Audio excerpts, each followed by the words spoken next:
Let's go to Aaron Katersky on the phone with the latest. Aaron, you've been tracking this. What can you tell us? I'm right by the banks of the Hudson River on the New York side, Terry. The NYPD says the helicopter with passengers aboard went down closer to the New Jersey side of the river. Right now, I see police and fireboats in the water assisting with the search and rescue.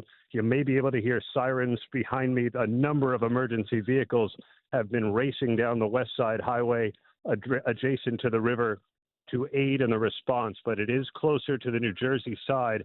I have a good view of where it appears the helicopter went down. According to police sources, there are believed to be fatalities in the water and on the helicopter itself, but we don't have an exact number just yet, Terry. And Aaron, is there any information about who might have been on this helicopter? I know a lot of there are tourist trips up and down the Hudson River in a helicopter to see New York's magnificent skyline. There are all kinds of business people up and down the river all the time. Is there any indication of what kind of chopper this was up there? No, and no telling which kind yet, although it's believed to be a passenger helicopter, not a law enforcement helicopter, according to sources. Terry, as you say, there is a heliport right across the river in New York from where the chopper went down.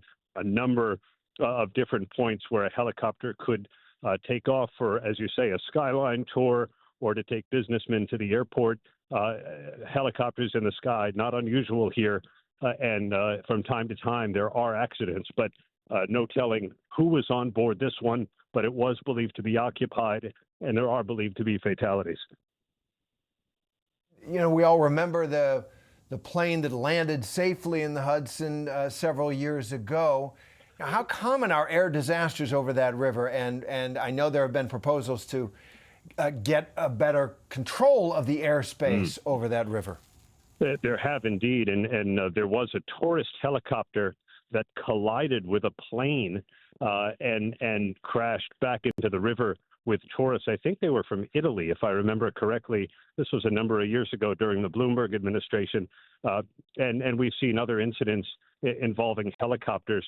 The water is quite cold, as you might imagine, Terry. So depending on how long people may have been in there, survivability is going to be an issue. From my vantage point across the river, I can see a ton of emergency vehicles and boats in the water. Several helicopters are circling the crash site.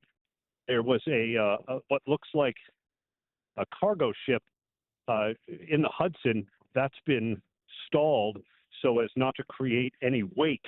And a number of ferry boats, commuter ferry boats, have been brought to bear in case they're needed. But right now, it looks like they're staying put. They don't want to disturb or cause any chop in the water. Okay, Aaron, thank you very much for that. We're now hearing that at least 4 people were on board that helicopter. That's according to the Fire Department of New York.